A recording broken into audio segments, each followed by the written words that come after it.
Hey guys, welcome back to our YouTube channel. So ఈ week మేము team డిన్నర్కి వెళ్ళాము. సో ఈ కార్పొరేట్ లైఫ్లో టీమ్ డిన్నర్, టీమ్ లంచ్ ఇట్లాంటివన్నీ చాలా common.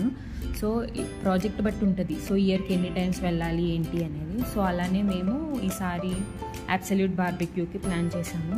So of course team dinner అయితే ఎవరు రాకుండా ఉంటా చెప్పండి. సో అందరితో కలిసి టైం స్పెండ్ చేయొచ్చు. మెయిన్గా బిల్ పే చేయవసరం లేదు, ఎంత కావాలంటే అంత తినొచ్చు. సో ఇక్కడ ప్లేస్ విషయానికి వస్తే అబ్సల్యూట్ బార్బిక్యూ అనేది కొంచెం చిన్నగా ఉంది, ఐ మీన్ కంజెస్టెడ్గా అనిపించింది. ఇంకా ఫుడ్ విషయానికి వస్తే కనుక వెజ్ వాళ్ళకి సపరేట్, నాన్ వెజ్ వాళ్ళకి సపరేట్గా సర్వ్ చేస్తారు. సో వెజ్లో అయితే క్రిస్పీ కార్న్ ట్రై చేసా, విచ్ ఇస్ నెక్స్ట్ లెవెల్ అండి.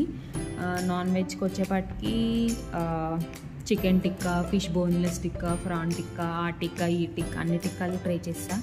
ఈ స్టార్టర్స్ కంప్లీట్ అయ్యేపటికి సగం ఫుల్ అయిపోయాయి అనమాట. ఇంకా మెయిన్ కోర్స్ తినకపోతే అవి ఫీల్ అవుతాయి కదా. సో అట్లా మెయిన్ కోర్స్లో చికెన్ బిర్యానీ, మటన్ గ్రేవీ, ఇక్కడ ఇది అయిపోయిందండి. ఇంకా డిజర్ట్ స్టార్ట్ చేసాం. అసలు ఇన్ని రకాల డిజర్ట్స్ అంటే, సో జనరల్గా నేను రీల్స్ చూసినప్పుడు అందరూ అన్ని డిఫరెంట్ టైప్స్ ఆఫ్ డిజర్ట్స్ అన్నీ ఒక ప్లేట్లో పెట్టి వీడియో చేస్తూ ఉంటారు కదా. నాకు అప్పుడు అనిపించేది ఇట్లా మనం ఎప్పుడు తినాలి డిజర్ట్స్ అన్నీ, స్పెసిఫికల్గా డిజర్ట్స్. సో ఈసారి అది కూడా నేను ట్రై చేసేసాను అనమాట. సో అన్ని రకాలు ఉన్నాయి డిజర్ట్స్. ఎన్ని రకాలు ఉన్నా ఈ gulab jamun with ice cream అసలు వర్ణాతీతం అండి.